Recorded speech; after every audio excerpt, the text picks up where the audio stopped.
Well, hi everybody, it's Mike Woods and welcome back to the barn conversion in the Brecon Beacons in sunny South Wales. Those of you who've been following my previous videos showing you how I've been refurbishing these barns since around about August last year, I'm super excited to say that barn 1, which we're calling Ysgybor Grawn, which in English is the grain barn, and this one on the right, and it was all a threshing barn, so we've called that one Ysgybor Grawn, which in English is threshing barn. Well, of course, they were all one threshing barn, but to define them for the new owners, grain barn and the threshing barn. So I'll take you inside. Those of you who've seen the previous video will have seen that there was an extensive amount of work, and please do look through the playlist. You'll see that there was extensive works here. All the roof came off.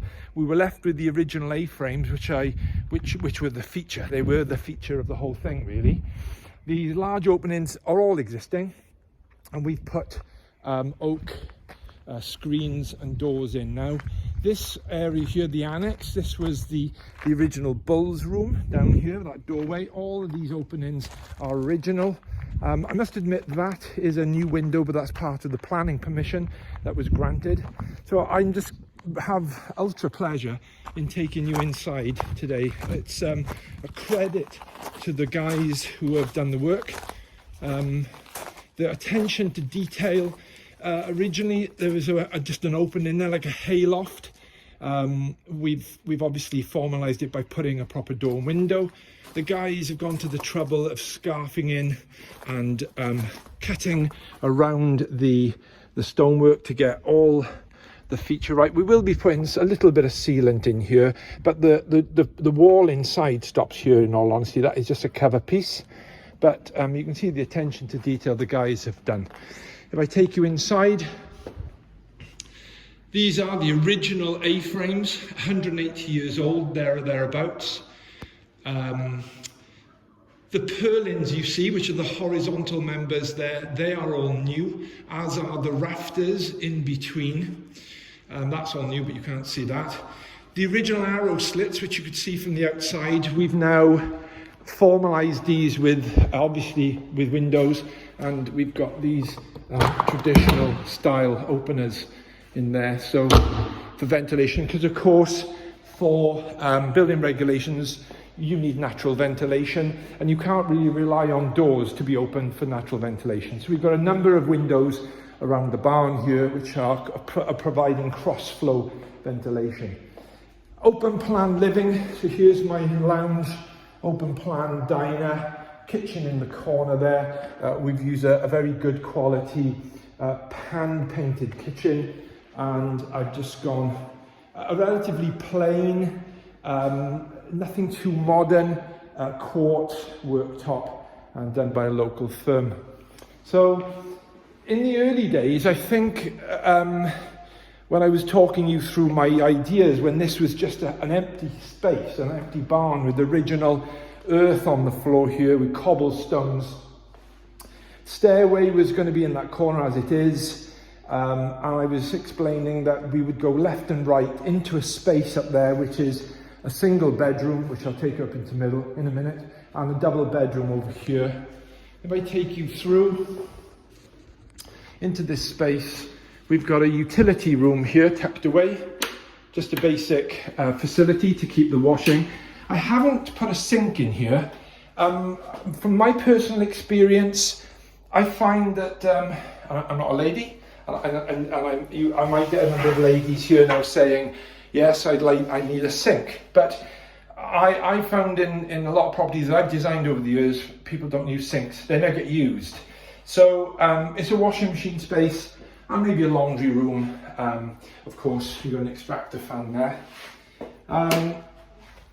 Our underfloor heating system, the whole barn is run by an air source heat pump. That's the way we've gone. I didn't want to bring oil or gas, colored gas up here. There's no gas lines or mains lines. So we have an air source heat pump outside, which has given me a projected EPC of a B. So highly insulated. All the thermal elements are to the building regulations document L1B.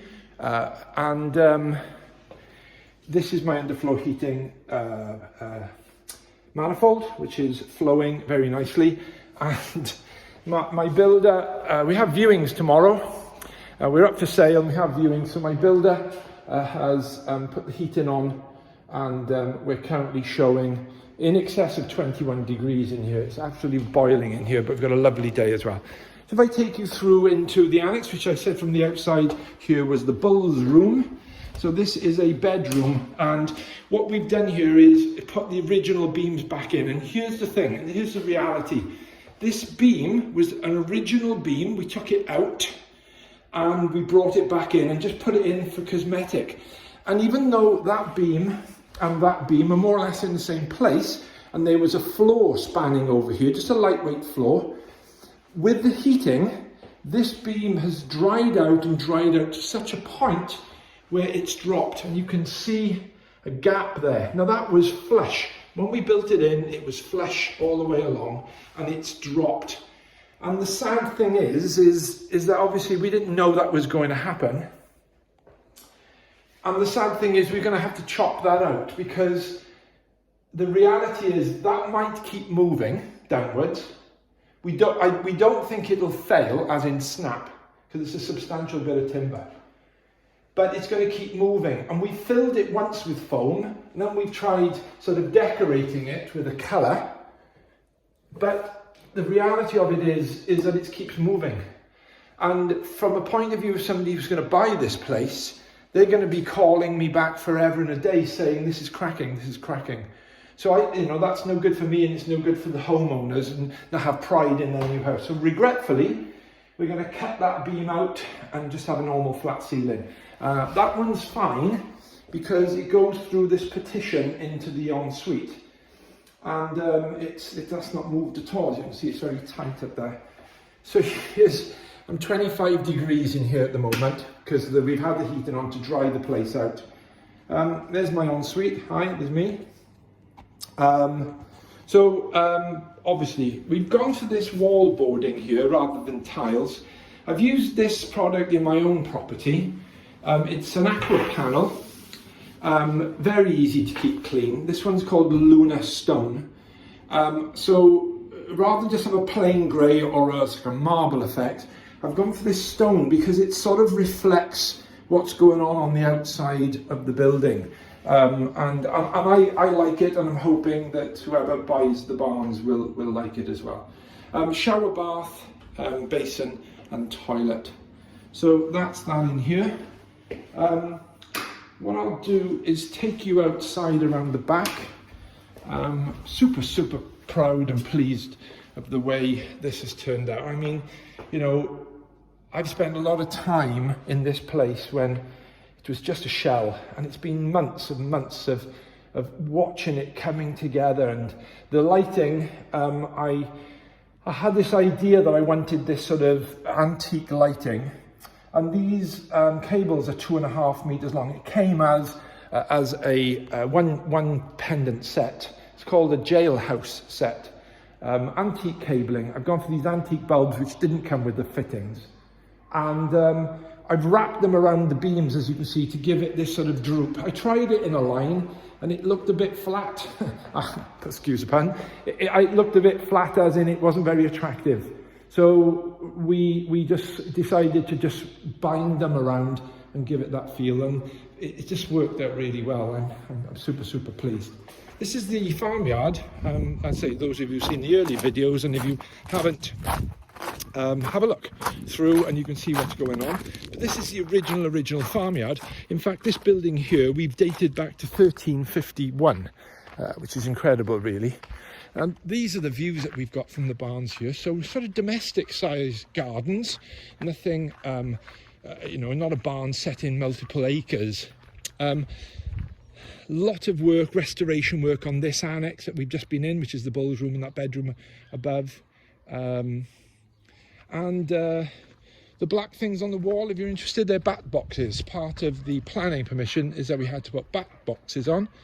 This is a paddock that comes with barn 1, and we've cleared it and spread some topsoil and we'll just let it grow naturally, because we've been using that as a sort of part of the building site really. And here's the rear.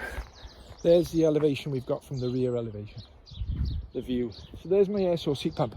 I must admit, not the most attractive of things. I did want a smaller unit, but because the size and the square meterage of the barn, we have to have an 11 kilowatt, and that's the general size of an 11 kilowatt air source heat pump.